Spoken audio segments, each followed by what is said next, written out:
We are at the forefront of many innovative and exciting things developing in the world of senior living. With Tim Mallad, CEO of Forefront Living, as our guide, this show will shine a light on how older adults can embrace these changes to live active, happy, fulfilling, and thriving lives. Through discussions with senior living and hospice professionals, architects and designers, and people of all ages, will help today's seniors envision the art of the possible and take steps toward achieving the future of their dreams. Welcome to At the Forefront. Hello, I'm Tim Mallad, CEO of Forefront Living, and welcome to At the Forefront. Very excited today to have one of our board members, Laura Wright, with us. Laura has actually been on the board. I believe she's into her second term for just about 5 years. And I thought as we began, Laura, welcome. And maybe we could hear a little bit about your background. You have a very unique background, and we can talk after that about how you've kind of moved into the senior living realm with us. Great. Well, first of all, thanks for having me here. So my background, I grew up in the Midwest and became a Texan when I was 16, when my father got transferred. I went to school here in just north of Dallas at UNT and got an accounting degree, went to work in public accounting, and was very fortunate when I got an opportunity in late 1987 to go to work for this small startup airline in Dallas called Southwest Airlines. So I worked for Southwest for 25 years. It was an incredible journey. When I started with the company, we had 75 airplanes and around $800 million of revenue. We were under attack by all the majors who wanted us out of business, and literally pretty much did every job in the financial role there over those 25 years. I spent my last 9 years as a CFO, and I spent 6 years prior to that as treasurer, and before that I did pretty much everything. It was, when I look and to talk to people, I think about my experience there, and what was I was so fortunate because I got in at such an early age in the company, and to be part of that growth and to be exposed to all the things that I was able to do as we grew was just an incredible opportunity that I'm really grateful that I had. And it was, we were talking prior to turning the cameras on, you talked a little bit about just some of the milestone national and maybe international events that happened during your tenure. Can you tell us a little bit about those? Yeah, absolutely. The airline industry is a incredibly difficult business, and it's very subject to business cycles, dependent on energy, dependent on technology, very heavily regulated, dependent on fuels. So always a lot of bumps along the way. And really some of this, what I always like to tell people, I was there 25 years, but quite a few of those were dog years. So I think it equals more than 25 years of experience. But the big ones were certainly 9/11, and that was a very daunting day for the airline industry. I was corporate treasurer on that day, and certainly we didn't know when people were going to fly again or if people would ever want to get in the air again. So as a finance person, and from being a support role versus a front line, the finance organization really became the front role, because it was, how do we make sure we can pay our people? How do we make sure that we can survive? And so on and so on. So that was certainly a huge event, not just from a business perspective, but it was just as an American citizen, it was a time I won't forget. The next really significant event, or I don't know if it's really an event that I would call, was just when fuel prices rose in the 90s. And, when I started with the Southwest, fuel was about 15% of our costs. But when it made that hockey stick run up to about $146, for most airlines, it became about 75% of their operating costs. We were really fortunate at Southwest because we had put together a really great hedging program, and we saved a lot of money, but we still it kept us out of bankruptcy, but we still had to change our business model because it could no longer work, at those high fuel prices. And then the next big one was the 08-09 financial crisis. And we all remember that. And about 20% for Southwest, we lost, as soon as that crisis happened, traffic was down about 20%. And that was better than our competitors who were down about 40%. But those are pretty dramatic changes in your business where you've got to react quickly and figure out what you're going to do to survive and thrive. Having been a business traveler and traveled a lot, I've flown Southwest Airlines many times and was flying through some of those very times that you're talking about. And I think one of the things that most people would say that was remarkably consistent even through those tumultuous times was the culture at Southwest Airlines. You mentioned the people. I know from working with you that people and culture excite you.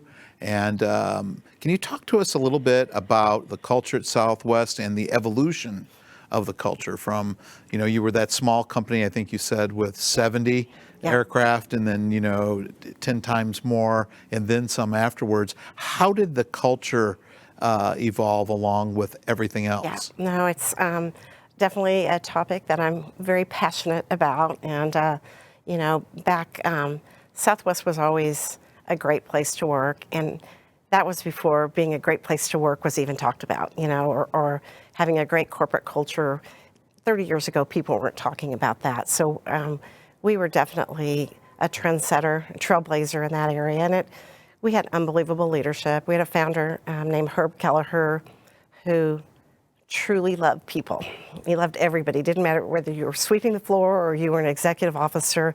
He just very charismatic, and he really, he and the president of the company, a woman named Colleen Barrett, really built an amazing culture. But where it really started was when Southwest first started business, there was attempts over and over to put the company out of business. It was just post-deregulation, and we were a scrappy young carrier with lower costs than the just unregulated airlines that had heavy cost structures. So they did pretty much everything to try to, put the company out of business. 2 trips to the Supreme Court, actually, and but it built this scrappy company that was always paranoid, warrior spirit that just wanted to knew that they had to differentiate themselves to survive, and it was really the focus on customers and customer service. So how did that get instilled in the teammates or the, I don't know if you call them teammates or employees, but you could definitely feel there was a scrappiness, or there is, to the folks that are flying and to the folks that we all interact with, and a happiness that goes along with that. How was that carried through the fiber of the organization or the DNA? Yeah, so, the most important thing, and I know it's that what you believe too, is you have to hire the right people that actually believe in your mission and the values that you have as a company.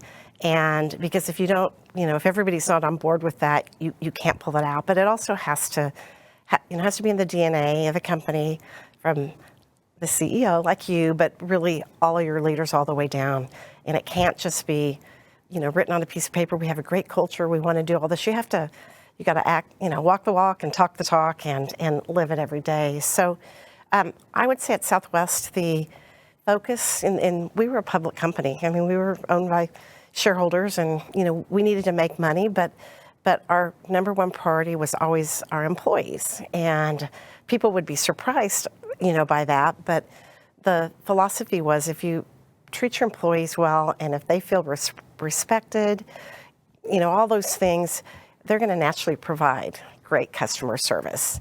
And if they're providing great customer service, and our passengers tell their friends and family to fly Southwest, then the shareholders will be taken care of. So I know that sounds kind of simplistic, but it was always a focus on our teammates or our coworkers. Was there a focus on them individually or on individuality?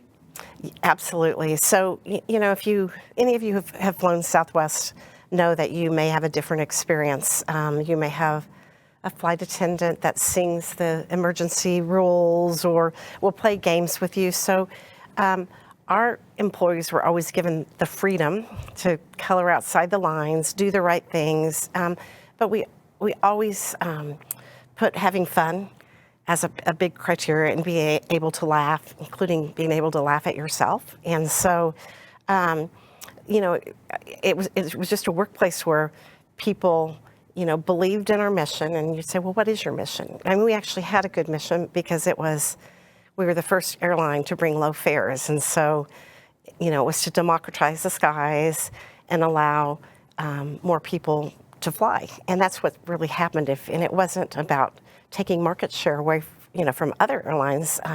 You'd go into a market, bring fares down by 70%, and all of a sudden 5 times as many people are flying that route. So it was a cause that everybody stood behind, but it was also, we were always fighting for our lives, so.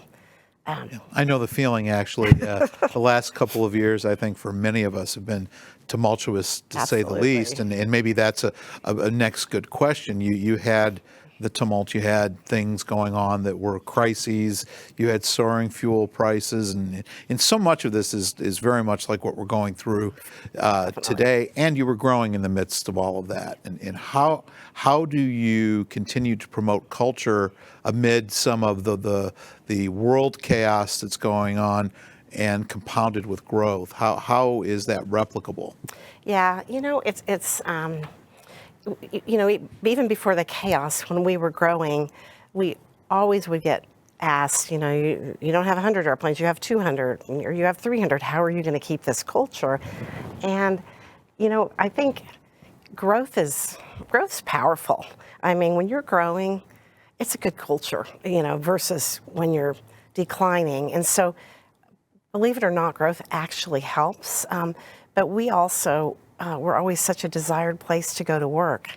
And, again, very stringent hiring criteria to make sure you had people that fit in, work together, and they wanted that culture to stay. Can you expound on you've mentioned a couple of times now, the hiring criteria or the hiring process.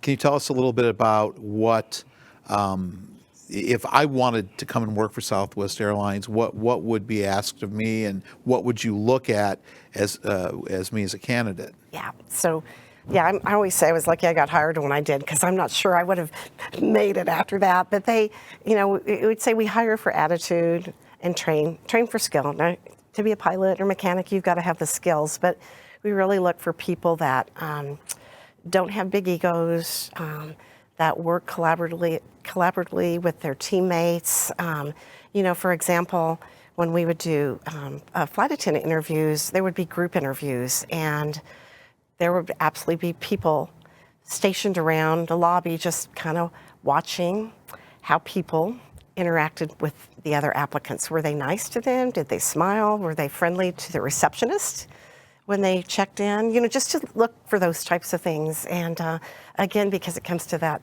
customer service mentality, and we want people that, treat our passengers like they would, guests in their homes. So it's a pretty we spend a lot of time and a lot of money on making sure we got the right people. You said something I think very powerful a minute ago, that you were a company that people wanted to come to work. And I think amid today's labor shortages and the fierce competition for employees, when did that happen? What was this? Was there a Sentinel moment where you became that organization, or was there a journey towards that? Can you talk to us a little bit about that? Yeah, so I'm not sure it was a Sentinel moment, but again, we were trailblazers in terms of being a great place to work. We introduced casual clothing to work when everybody else was wearing suits and ties, and even on the airplanes. So, but we had a very, very charismatic chairman who got a lot of press, and he was a lot of fun, and we were growing, and of course we had a lot of great, colorful advertisements, and it just became a place where people wanted, go to work. I can't remember the year, but the statistics back in that time period where it was, easier to get admitted to Harvard than to get, based on the number of applications than to get hired at Southwest Airlines. So Was the hourly rate more than the other airlines, or was there a benefit that was more or different than the other airlines? No, so the airline industry is pretty unionized, and so we were a little over 90% unionized, which, a lot of people always thought Southwest wasn't unionized because we had great labor relations. So no, our contracts were very competitive in terms of take-home pay. We were very much focused on being the low-fare, low-cost airline, so our employees were more productive than other airlines, just in terms of the way we flew the airplanes, where we flew them to, the number of flights. And so from a finance person's perspective, we had more productive employees, but they had marketable wages, but it was more of a, I think the desire to come to Southwest was more of a, I want to be part of this family, I want to have this fun, I like the way that I'm treated and respected. I think that was the real differentiating factor, as well as the growth. Yeah, and I think that's just a fascinating concept. In senior living, oftentimes, there's a 50-cent per hour delta, and people are going back and forth for that. And as we sit here and talk today, you're talking about really the work environment and the fun aspect of it, let alone the focus on the individual. You've helped us quite a bit at Forefront Living with some discussions with our teammates, with some of this great history. And you've talked before about the concept of crew. Can you talk to us about how that worked? And as we look to grow, that's something I think that we're pretty excited about adopting. Yeah. So I want to make sure I understand when you say crew, customer relationships. Right. Okay, got it. So yeah. Absolutely. So I read the Cliff Notes. I didn't make it to the presentation, but I heard a lot about it after you presented. Yeah, exactly. So yeah, so we would always say we're in the customer service business. We just happen to be an airline, and so so customer relationships and how you treat people is everything. And to your point earlier about the 50 cent per different pay, I mean, my experience overall is people will leave for money, but usually that's only when they're unhappy, or maybe not unhappy, but not in love with their job. When people are in love with their job, they're not going to leave over, something. That's my own experience. So, but I think making, having a workplace where people are appreciated, you communicate with them, you tell them what's going on in the business, you recognize them, you thank them, goes a long way. And then those, when you do that, the service that they provide to our patients and our residents or our passengers, it's over the top. So. Laura, you are on a number of boards, and we're very fortunate, I think, our organization, to have you on our board. And Forefront Living, I believe, was your first experience with senior living. Yes. And you joined us, I think, at a time of transition, and now at a time of growth, and some good growth for us. Any similarities you see between what Forefront Living is experiencing and what you experienced in the past? Yeah, no, it's actually really fun to be here because Forefront is at a point, not the first year or two, but and you were actually pretty new in your role, you and your team, and it's been really exciting to see you guys develop a strategy, and which includes growth, which we're already seeing, and we have a lot more ahead of us. So yeah, definitely reminds me of Southwest. The other thing that's been really incredible to watch in my time here is how you guys have embraced culture, values, mission, and made it part of the daily DNA. And and that's what we had at Southwest, and it has to be intentional, it has to be deliberate, and you got to just make it part of the ecosphere. And it's incredible to see where we are today on both of those fronts from 5 years ago. And I believe when you joined, we were really at the beginning phases of adopting and reinforcing that culture. I think in front of us we have our credo card with our mission, vision, and values. We meet every morning for 15 minutes to focus on those, and then we get on with business. And that is the one meeting at Forefront Living that can never be rescheduled or moved. It always happens. And I've been a part of it, so it's Absolutely. great. Yeah. And you've been a part of helping us get to this part. And we actually borrowed this card from another industry, the hotel industry. And I'd be remiss not to say the Ritz-Carlton. What is a unique strength you see in Forefront Living, or anything that you would see from your greater lens? Because you're out there doing some different things with different organizations right now, not just us. No, so I think definitely the values and the faith-based background, the wanting to do the right thing. I mean, we really are a compassionate organization, and that's hard to find, and so important, you know, with the universe that we're working with. So it's just and you don't have it if you don't have the right teamwork. You know, the team working together, and the team that you've put together is, you know, they're fantastic, world class. So. Well, thank you. Well, Laura, earlier you mentioned that you went to school at a university a little bit north of here, and you also have a relationship, a board relationship with that university a little bit north of here. Do you want to tell us a little bit about that university and your relationship? Yeah, so one of the other great privileges I have is serving on the Board of Regents for my alma mater, which is the University of North Texas. So I am on the UNT System Board of Regents, and I'm actually chairing it as of now. And you know, another passion of mine is education, higher education. Truly think it is, you know, the a path for mobility for, you know, so many of our young people, and so important, particularly with some of our populations, minorities, and so forth. So it's been you know, higher education is a whole different animal, but it's actually been another very rewarding experience for me in my post-corporate day-to-day life. So, well, a question we haven't talked about, I'm curious, how do those two board roles perhaps benefit you? Are they do they benefit each other? Are they very different? Is there any crossover you see from the university world to the senior living world?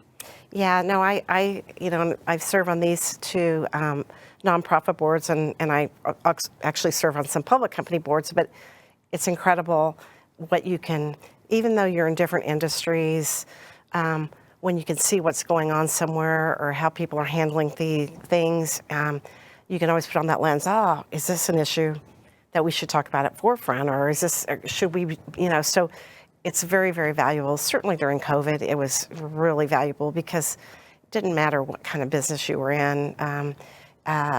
Everybody was dealing with employee safety.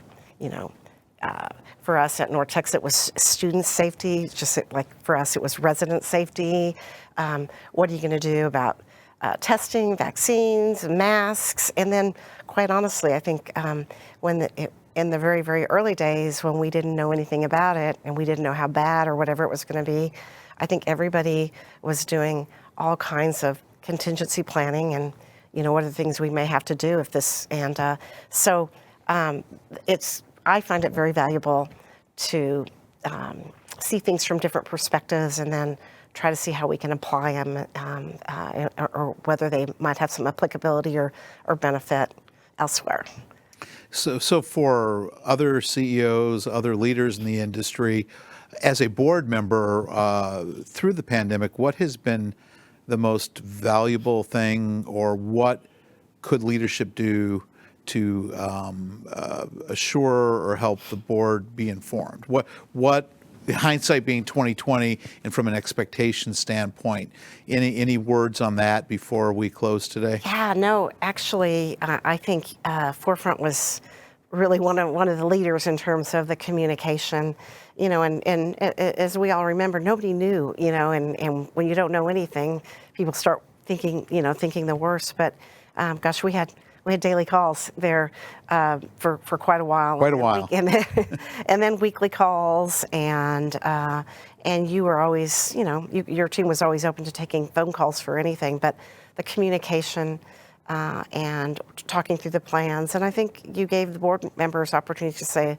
well, why are you doing it that way, or what about this? And I think, though, whenever you have a chance to just talk things through with other folks or share, well, this is what we're doing here, I thought it was really valuable. But I think that I'm really proud of the way Forefront took care of our residents and our patients and our employees. I think we did an incredible job in a really difficult situation.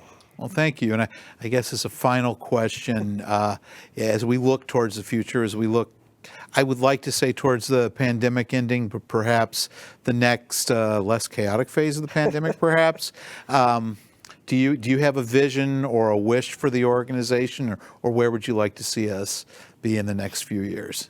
Yeah, I think we're on a good path, but continue to grow and to continue to provide this amazing service that we do to our patients and residents, and continue to give our teammates an opportunity to grow and prosper. And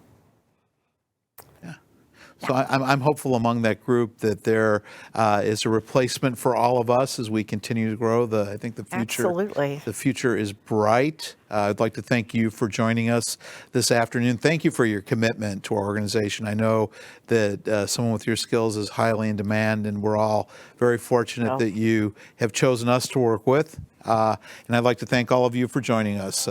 Thank you again for joining us at the Forefront.